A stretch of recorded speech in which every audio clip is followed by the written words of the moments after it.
حضرت رومی کہتے ایک بادشاہ تھا، تو اس کو یہ بڑا اس کے ذہن میں بات بیٹھ گئی تھی کہ منحوس ہوتے ہیں لوگ. وہ اکثر ایک ہفتے میں ایک دفعہ شکار کھیلنے جاتا تھا. جب وہ جاتا تھا تو اپنے وزیروں سے کہتا کہ رستہ صاف کرا دو سارا، کوئی بندہ رستے میں نہ آئے، اگر کسی منحوس کے متھے لگ جاؤں تو میرا نا اس دن شکار ٹھیک نہیں ہوتا. ایک دفعہ کا ذکر ہے کہ بادشاہ نکلا شکار کے لیے، تو رستے میں ایک بندہ آ گیا جو بیچارہ ایک آنکھ سے کانا، پتہ تھا سڑک پہ چڑھنا، بیچارہ غلطی سے چڑھ گیا، تھا بھی بندہ کانا، آنکھ سے نظر نہیں آتا تھا. بادشاہ کے رستے میں، اب بادشاہ کو بڑا غصہ، میرے رستے میں کیسے آ گیا؟ اب تیری شکل دیکھ لیا تو بندہ بھی منحوس قسم کا ہے، اب میرا شکار ٹھیک نہیں ہوگا. بادشاہ کہنے لگا اس طرح کرو، اس کو یہاں سڑک پہ باندھ دو. اس کو درخت کے ساتھ باندھ دیا، 2 سپاہی تلواریں دے کے کھڑے کر دیے، کہا میں واپس آتا ہوں، اگر تو میرا شکار ٹھیک ہوا تو یہ بچ جائے گا، اگر ٹھیک نہ ہوا اس کی خیر کوئی نہیں. ٹھیک ہے جی. بادشاہ شکار کھیلنے گیا. مزے کی بات کہ اس دن شکار بڑا ہی اچھا ہوا. وہ کہتا ہے زندگی میں کبھی اتنا شکار نہیں مارا جتنا آج مارا، بڑا زبردست رزلٹ اس دن نکلا. بادشاہ وہ جانور سارے باندھے، گھوڑوں پہ سوار کیے اور لے کے واپس آ رہا تھا. تو اب وہ بندہ بیچارہ صبح سے بھوکا پیاسا بندھا ہوا ہے، بچوں کی روزی کمانے نکلا، بادشاہ کے قابو آ گیا. وہ بندھا ہوا ہے، زبان باہر پیاس سے نکلی ہوئی ہے، بھوک ہے، تکلیف ہے، آزمائش ہے. کچھ لوگ تو ایسے ہوتے ہیں جو نا ظلم سہتے ہیں تو کہتے ہیں بس جان چھوٹ جائے، ہم کسی کو بتائیں گے نہیں. کچھ ایسے ہوتے ہیں جو کہتے ہیں ہم ظالم کا گریبان پکڑیں گے. وہ منافق ہے، یہ ظلم سہ کے چپ رہے. تو وہ اب تنگ بڑا تھا لیکن بندہ جیدار قسم کا تھا. اور شیخ سعدی کہتے ہیں تنگ آمد با جنگ آمد، جب کوئی تنگ آتا ہے تو پھر وہ جنگ کرتا ہے. اس کا جنگ کا پروگرام بنا ہوا. اس نے کہا مرنا تو ہے پر اس بادشاہ کو 2 سنا کے مرنا ہے، اس کو نہ کچھ سنا کے مرنا ہے، ذرا آلے صحیح. گردن تو کٹے گی پر میں نے نہ اس کو چھوڑنا نہیں. کیا تماشا ہے، مجھے باندھ گیا صبح کا. بادشاہ آیا تو بادشاہ بڑا راضی، شکار بڑا اچھا ہوا. کہنے لگا کھول دو اس کو. کھولا. وہ کہنے لگا میرا آج شکار بڑا اچھا ہوا ہے، لگتا تو مجھے یہ تھا کہ تیرا منہ دیکھا ہے تو شکار اچھا نہیں ہوا ہوگا، لیکن چونکہ بڑا اچھا ہوا ہے لہذا تجھے چھوڑتا ہوں، جا دوڑ جا. اب اس نے ارادہ کیا تھا 2 سنانی ہے، کھڑا ہو گیا. کہنے لگا بادشاہ تو نے تو سویرے میرا منہ دیکھا تھا، تیرا شکار تو بڑا اچھا ہوا ہے، پر میں نے سویرے تیرا منہ دیکھا تھا، میرا دن نہیں اچھا گزرا. میں بڑی تکلیف میں صبح سا، نہ پانی ملا ہے، نہ کھانا ملا ہے، نہ روٹی ملی ہے. اب مجھے بتا منحوس میں ہوں گے تو ہوا ہے؟ اب بتا نحوست کس میں ہے، میرے اندر ہے کہ تورے اندر ہے، بتا. تو بادشاہ کانپنے لگ گیا. کہنے لگا اس کی گردن اڑانی ہے. اس نے کہا میں پہلے سے تیار ہوں گردن اڑوانے کی. سوچ سمجھ کے بات. قریب جو وزیر تھے نا وہ کہنے لگے بادشاہ ہم تجھے بڑی دیر سے سمجھا رہے ہیں کہ تو تہمات کا شکار ہے، تو وہمی ہو گیا ہے. ایک بات اپنے ذہن میں اچھی طرح بٹھا لیں اور لکھ لیں کہ زندگی میں جو کسی بندے کو کامیابی حاصل ہوتی ہے وہ رب تعالیٰ کی مدد سے حاصل ہوتی. اگر رب تعالیٰ مددگار ہو تو پھر کوئی چیز بھی رستے میں رکاوٹ نہیں بنتی. اور اگر مالک کریم کو منظور نہ ہو، اس کا ذہن بڑی وسعت رکھتا ہو، بڑی اچھی پلاننگ کرنا جانتا ہو، سارا کچھ ہو، تو بندہ ناکام ہو جاتا ہے. مسلمانوں کو جتنی کامیابیاں ملی ان کا پس منظر صرف اتنا تھا کہ اللہ تبارک و تعالیٰ نے اپنے بندوں کی مدد فرمائی.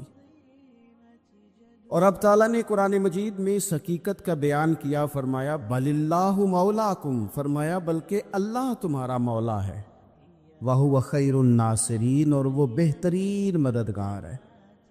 وہ جو رب تمہارا مولا ہے وہ بہترین مددگار ہے. اور اگر وہ مدد کرے تمہاری، سورہ آل عمران میں آگے جا کے ارشاد فرمایا اگر اللہ مدد کرے تو پھر تم پر کوئی غالب نہیں آ سکتا، اور اگر وہ تمہاری مدد چھوڑ دے تو پھر کوئی تمہاری مدد کر سکتا، کوئی مدد نہیں کر سکتا. وہ چیزیں ایسی ہیں جن سے اللہ کی مدد آتی ہے، مدد ملتی ہے. ایک چیز ان میں سے ایسی ہے جس سے بہت مدد نازل ہوتی، وہ ہے کہ جب رب آپ کو دے نا تو پھر آپ بھی اس کے رستے میں دے، پھر مدد آتی ہے، پھر اور آتا ہے. بخاری مسلم میں حدیث ہے، یہ زیادہ ہی توجہ طلب عمر ہے، اس پر آپ غور کریں گے.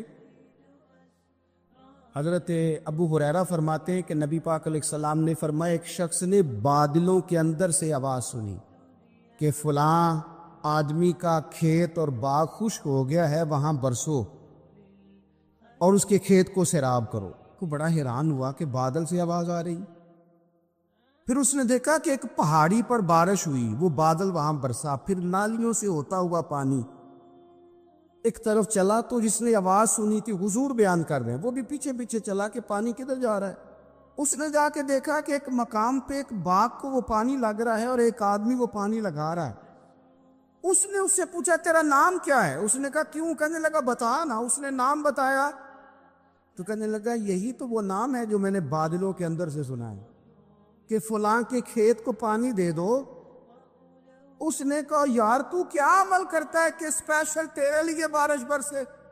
یہ بخاری پڑھ رہا ہوں، سیاستہ سے حدیث عرض کر رہا ہوں۔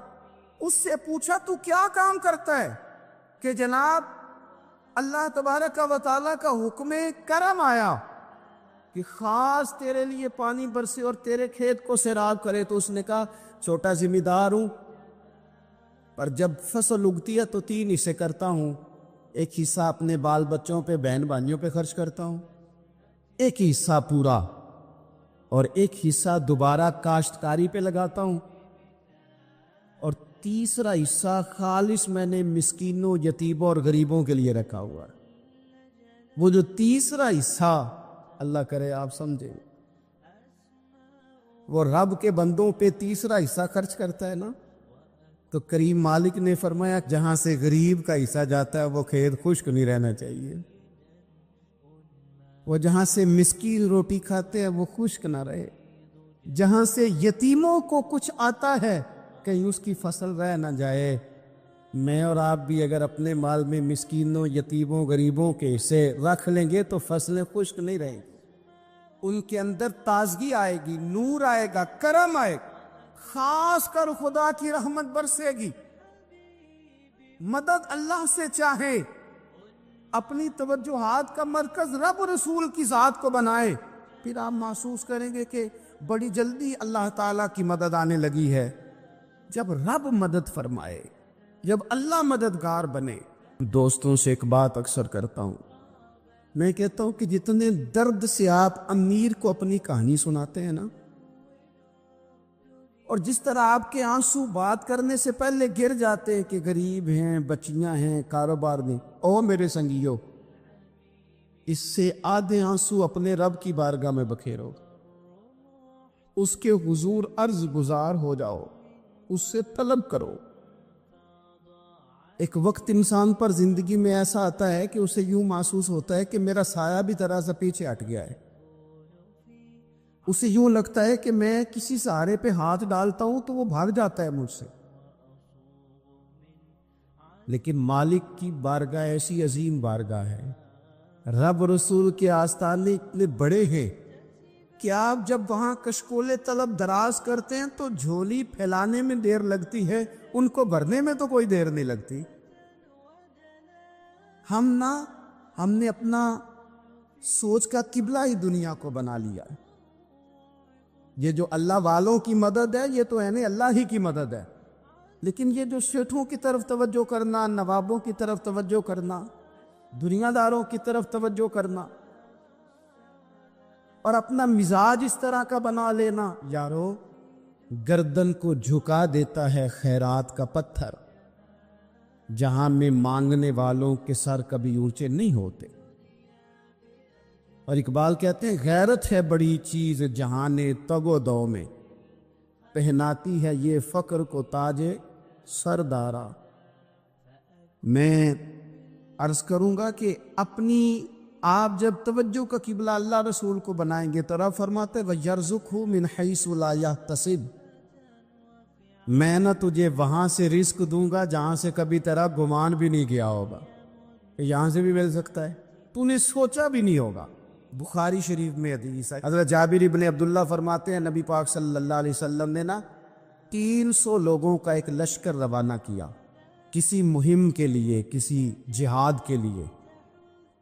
حضرت ابو عبیدہ بن جراح رضی اللہ تعالیٰ عنہ امیر لشکر تھے، فرماتے غربت اتنی زیادہ تھی، بھوک اتنی زیادہ تھی کہ ایک ایک کھجور دن میں ایک وقت کھانے کو ملتی تھی، اور کچھ دن ایسے آئے کہ اب کھجور بھی نہیں مل رہی۔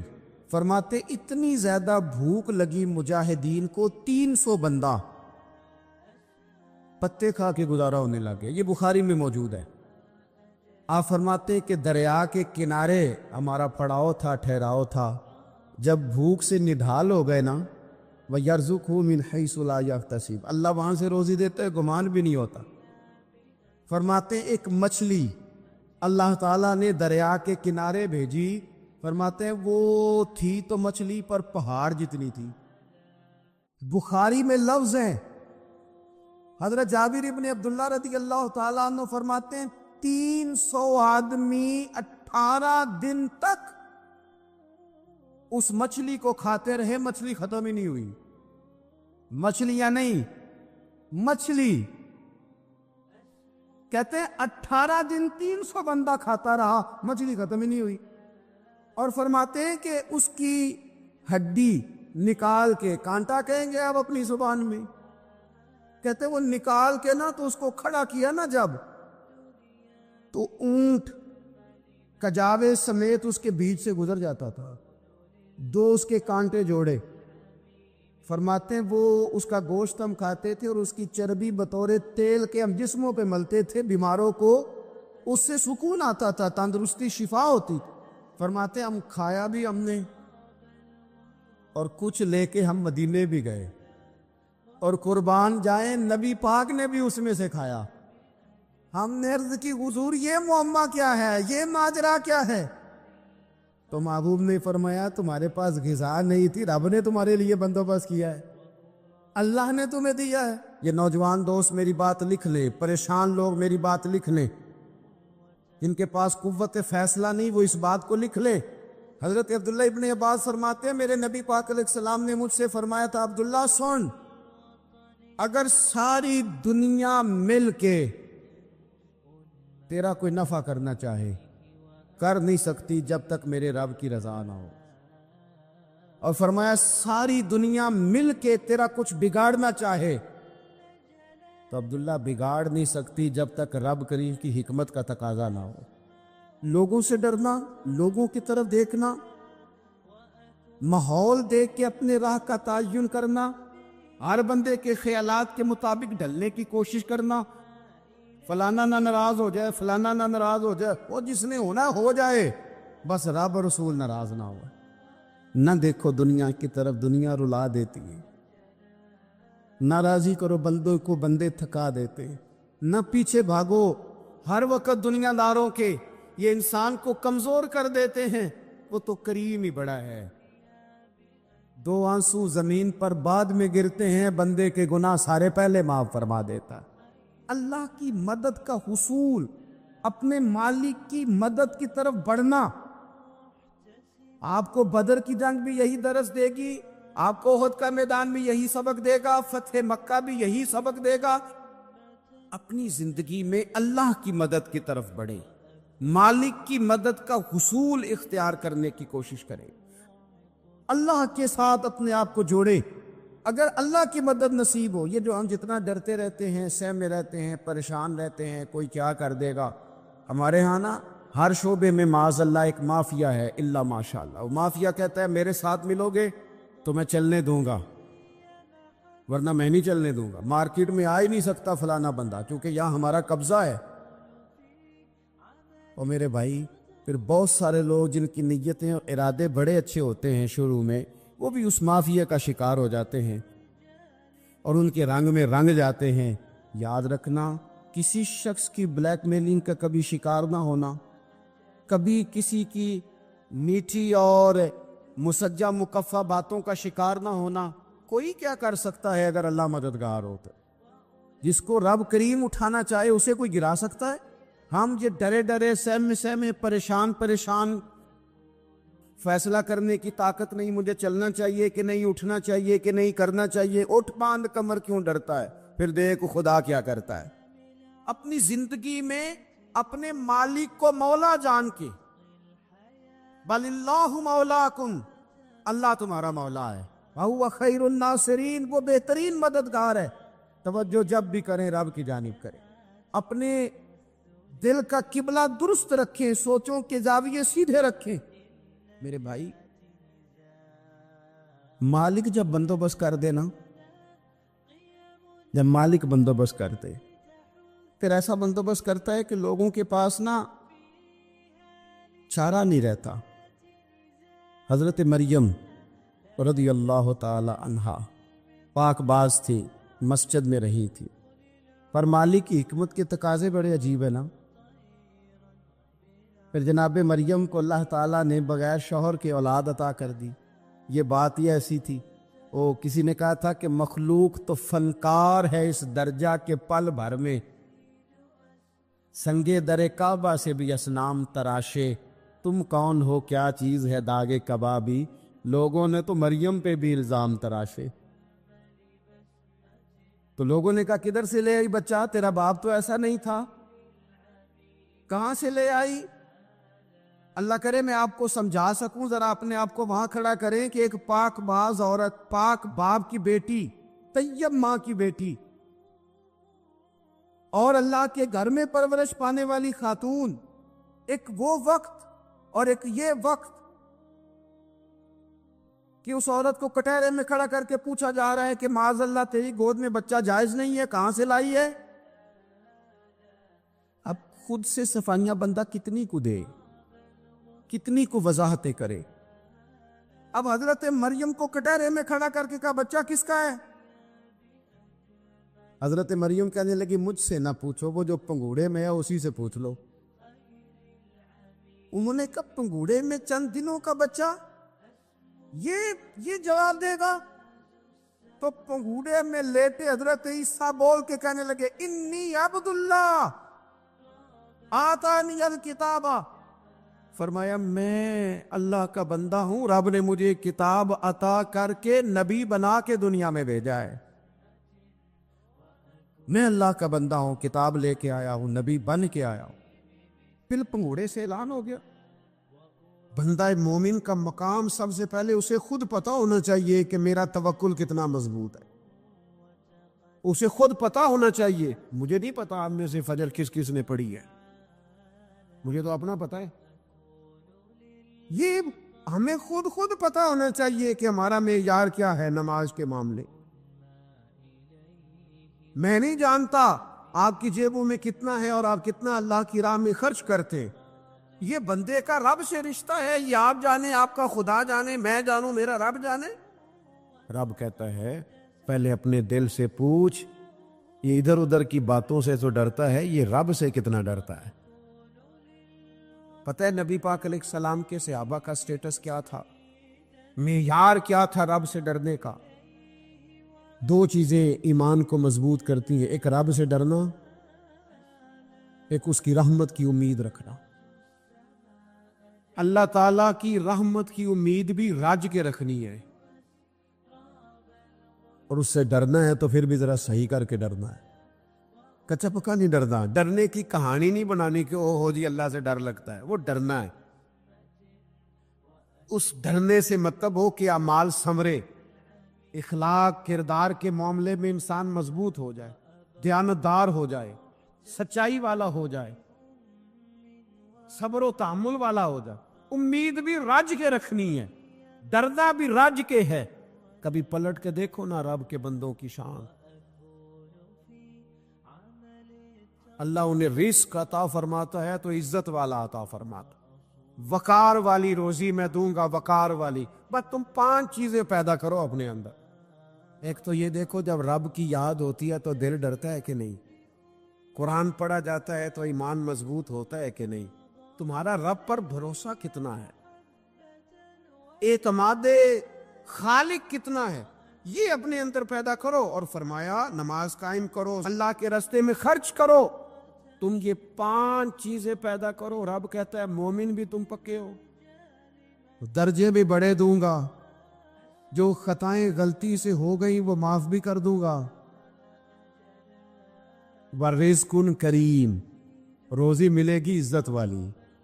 یہ کامل مومن کی نشانیاں قرآن مجید سورہ انفال میں بیان۔ ایک بات ہے سیدنا عمر کی، شیر کی باتیں شیروں جیسی. حضرت فاروق اعظم کی ایک بات اس مضمون پر بڑی طاقتور ہے. حضرت عمر فرمایا کرتے تھے مجھے اپنے رب کی رحمت سے امید اتنی ہے کہ نبیوں رسولوں پیغمبروں کے بعد اگر یہ اعلان ہوا نا کہ ساری دنیا کے لیے فیصلہ اور ہے، ایک بندہ صرف جنت میں جائے گا، تو حضرت عمر کہتے ہیں مجھے پکا یقین ہے رب بڑا مہربان ہے، عمر کو جنت دے گا. یہ میری امید ہے اپنے مالک سے، وہ بڑا کریم ہے، مجھے پتا ہے میرے اوپر بڑی رحمت کرتا ہے، مجھ سے میرا مالک بڑا پیار کرتا ہے. اس نے کہنا چل تو کمزور ہے سب سے، تو تو جنت میں جانا.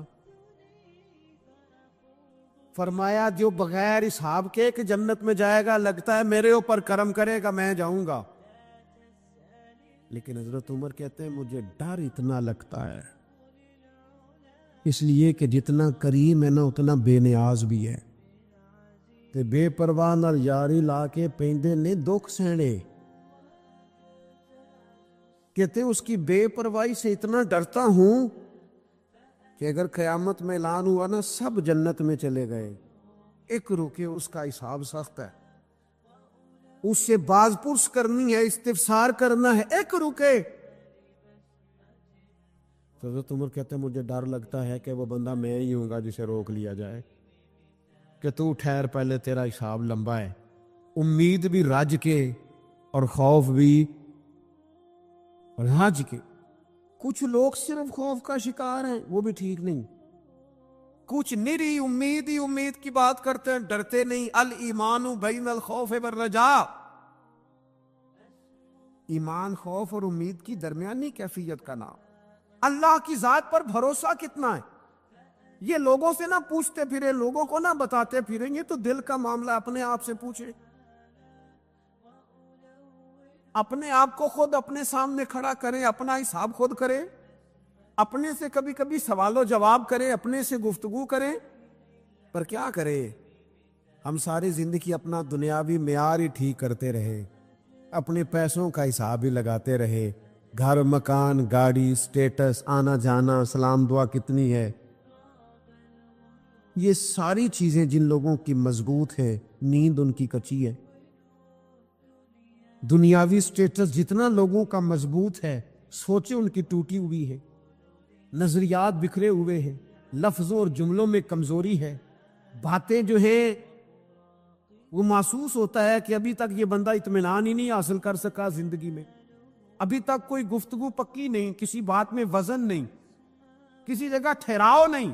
آپ یقین کریں سادے کپڑوں کے اندر بھی کئی دفعہ بندہ محسوس کرتا ہے یار میرا لباس تھوڑا سا سستا ہے، پر اللہ تعالیٰ نے جو مجھے ایمان عطا کیا ہے وہ سب سے زیادہ مہنگی چیز ہے، وہ سب سے زیادہ طاقتور چیز ہے.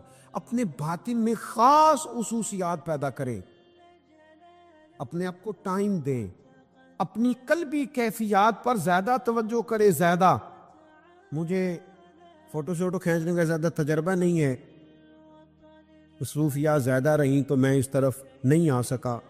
ایک بچے نے مجھے، ایک دوست نے ایک دن بتایا کہ وہ تصویر کھینچنے کے بعد پھر اس پر کچھ کام ہوتا ہے تو فوٹو اور زیادہ سونی لگنے لگ جاتی. اس نے بات کرتی، میں نے سن لی، وہ بات کر کے گزر گیا. تھوڑی دیر کے بعد مجھے کہنے لگا پریشانی ہے. میں نے کہا نہیں. کہنے لگا میں نے ایک سادی سی بات کی تھی، پتہ نہیں کوئی آپ تو کہیں کھو گئے. اس کے بعد میں نے دو چار باتیں کی ہیں پر آپ نے ہاں نہ ہی نہیں کی، توجہ نہیں کی. میں نے اسے کہا، میں نے کہا پتر تو آکھیا ہے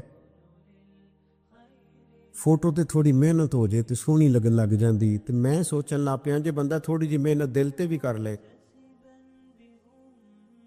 تھوڑی جی محنت نہ دل تے کریے تے جے کدے وہ سونا ہو جائے نا، پاک ہوویں تے پاک ہی ملدا ہی، تے بنا پاکوں پاک نہیں ملدا. سارے جسم دے دھون دے نالوں اکو دھولا ٹکڑا دل دا.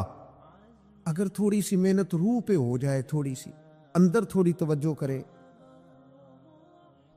وہ اگر تھوڑا چمکدار ہو جائے نا، کچھ غلاظتیں، کچھ نفرتیں، کچھ قدورتیں، کچھ عداوتیں، کچھ تکبر، کچھ حسد، کچھ بددیانتیاں، کچھ یہ چیزیں تھوڑی نکل جائیں، آپ یقین کریں بڑا چمکدار ہو جائے دل، بڑا سونا ہو جائے، بڑا حسین ہو جائے، یہ باطن ٹھیک ہو جائے نا تو اللہ کی ساری مخلوق حسین لگنے لگ جاتی.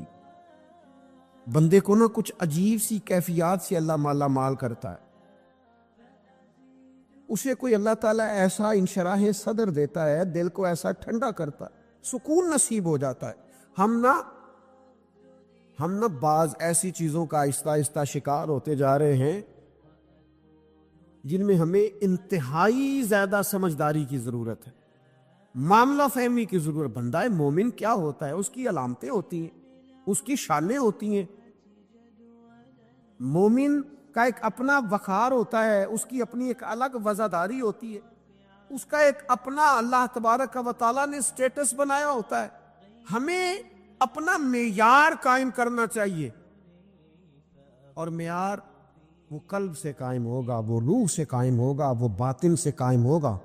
نبی اکرم نور مجسم شفیع معظم صلی اللہ تعالی علیہ وآلہ وسلم سے پوچھا گیا، یا رسول اللہ ایمان کیا ہے؟ ایک کیفیت کا نام ہے نا، ایمان کی صورت تو نہیں ہوتی، ایمان کا روپ تو نہیں ہوتا، وہ مجسم شکل میں تو نہیں ہوتا، ایک باطنی کیفیت ہے نا. یا رسول اللہ صلی اللہ تعالی علیہ وسلم آپ سب سے اعلیٰ، اس کا معیار آپ ہی جانتے، کریم بتا دیجئے، بندہ نوازی فرمائیے ایمان کیا ہے؟ تو نبی اکرم صلی اللہ تعالی علیہ وسلم نے فرمایا، جب تمہاری نیکی تمہیں خوش کرنے لگے اور جب تمہارا گناہ تمہیں غمگین کرنے لگے تو مطلب یہ ہے کہ تم مومن ہو. اور اگر گناہ کر کے بھی تم غمگین نہیں ہوتے، تکبر کر کے بھی تم غمگین نہیں، حسد کر کے بھی غمگین نہیں، حرام کھا کے بھی غمگین نہیں، لوگوں کا دل توڑ کے بھی غمگین نہیں، کسی کے حق پہ قبضہ کر کے بھی تمہیں غم کوئی نہیں، بہت سارے لوگوں کو بیوقوف سمجھ کر، نادان سمجھ کر، احمق کہہ کر، جاہل کہہ کر، عزتیں اتار کر بھی تم غمگین نہیں ہوتے، اس کا مطلب ہے تم نے معیار ایمان کو نہیں پایا. حضور فرمانے لگے نیکی خوش کرے اور گناہ تجھے غمگین کرے. آپ یقین کریں اب نہیں کرتا لوگوں کو گناہ غمگین. لوگ کسی بندے کا دل توڑ کے، اس کی عزت اتار کے، اسے پریشان کر کے، جھڑک کے کہتے ہیں آیا تھا بندہ سنائیا میں نے 4، وہ تو نے گناہ کر کے اب تو بتا رہا ہے. کسی کو ڈانٹ ڈپٹ کے دل توڑ کے کہانیاں سنا رہا ہے، چلاکیاں کر کے اور تیزیاں دکھا کے. یہ تو بندہ مومن کی شان نہیں ہے. میرے کریم نے تو فرمایا نیکی تجھے سکون دے، اور جب تو گناہ کر کے غمگین ہو تو اس کا مطلب ہے تم مومن ہو. تو فوراً عرض کی یا رسول اللہ پھر بتا دے گناہ کیا ہوتا ہے؟ تو حضور فرمانے لگے جو چیز تیرے دل میں کھٹکے وہی تو گناہ ہے. وہ جو چبھ رہی ہے نا، مومن کے دل میں غلطی چبھتی ہے، کھٹکتی ہے، اسے پریشان کرتی ہے یہ غلطی. اگر وہ چبھتی ہے تو پھر اس کا مطلب ہے وہ گناہ ہے. آج کل نا لوگوں نے گناہ کو گناہ سمجھنا چھوڑ دیا. کسی نے کہا تھا جنوں کا نام خرد رکھ دیا، خرد کا جنوں. جو چاہے آپ کا حسن کرشمہ ساز کرے، آپ جو چاہیں نام رکھیں، جو آپ کی طبیعت آئے آپ وہ کام کریں، آپ اپنی مرضی سے نیکی اور بدی کا معیار قائم کر لیں، یہ ٹھیک نہیں ہے. اللہ کے رسول صلی اللہ تعالی علیہ وسلم نے جو آئینہ ایک بندہ مومن کے لیے بنایا ہے، اس آئینے کو ہمیشہ برقرار رکھا جائے، اپنے اندر وہ علامات تلاش کی جائیں جو ایمان کے بعد مومن کے اندر تبدیلیاں آتی ہے، قلبی طور پر، روحانی طور پر اور اخلاقی طور پر. میں دیکھتا ہوں آج کل نا ہمارے ہاں سب سے زیادہ جس چیز کا فقدان ہے وہ محبت ہے. ہمارے لہجے، ہمارا انداز، ہمارا طریقہ، ہمارا اٹھنا بیٹھنا، اس کے اندر نا محبت نہیں. ہم نا لہجے الفت والے نہیں، مزاج محبت والا. کسی جگہ یار کوئی چلو پنجابی بندے ایک دیسی گل تو انہوں سنانے میں مزہ آئے گا. وہ ایک جگہ نا کہیں ہم بیٹھے تھے ایک دفعہ، تو کسی شخص نے کسی سے کوئی لینی دینی تھی چیز، تو اس نے بات کی تو آپ کو پتہ ہے وہ ریٹ لینے والا بہت زیادہ مانگ لیتا ہے اور دینے والا کوشش کرتا ہے صفر سے شروع کروں، نیچے سے ریٹ دیتا ہے. اس نے کوئی بات کی، ریٹ تھوڑا بتایا تو سامنے والا ناراض ہو گیا، کہنے لگا تو کس نے بندہ کنج دی گل کی تھی. اب یہ جو ریٹ لگانے والا تھا اس نے بڑا حسین بات کی، وہ بندہ جواب میں بڑے غصے میں آ گیا، اس نے تلخ لبو لہجہ، لگتا تھا تھوڑی دیر کے بعد اٹھ پڑے گا، گریبان تامے گا. تو آج کے کہنے لگا یار وہ لینا دینا تے مقدر آندا ہے، گل تے پیار نال کر. او میں نہ جناب شاعر مزاج آدمی نہ کئی دفعہ پورا فدا ہو جاتا ہے. میرا دل کرے اس بندے کے ہاتھ چوم لو، اس نے کمال بات. اس نے کہا لینا دینا تے اوے گل تے پیار نال کر یار، 2 گھڑیاں دا بہن ہے، ذرا پیار سے بات کر.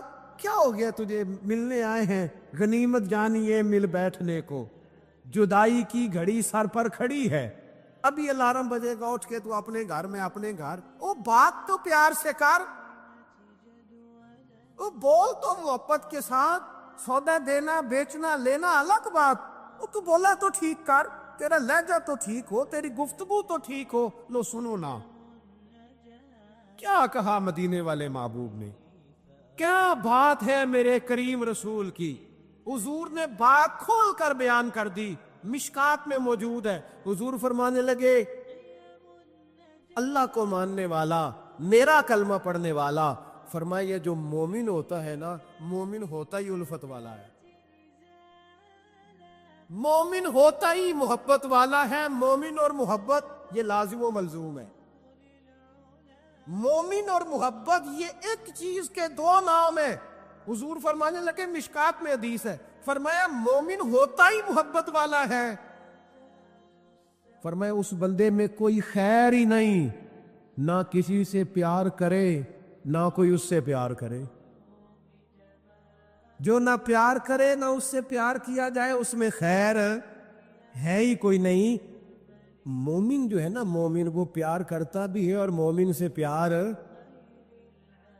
کیا بھی جاتا ہے. اپنی زندگی کو تلخی، مومن کی شان نہیں تلخ تلخ رہنا، ناراض ناراض رہنا، بے چین سا رہنا، ہر وقت شکوے کرنے، ناراض ناراض وقت گزارنا، ہر وقت کوئی نہ کوئی اعتراض کا دروازہ کھول کے رکھنا، ہر وقت کوئی نیا شکوہ، کوئی نئی بات کھول کے رکھنا. اس سے نکل آؤ یار. پیار جو ہوتا ہے نا وہ دنیا کو سنوار دیتا ہے. محبت جو ہوتی ہے نا اس کے اندر بڑا مزہ ہوتا ہے، اس میں بڑا کیف ہوتا ہے.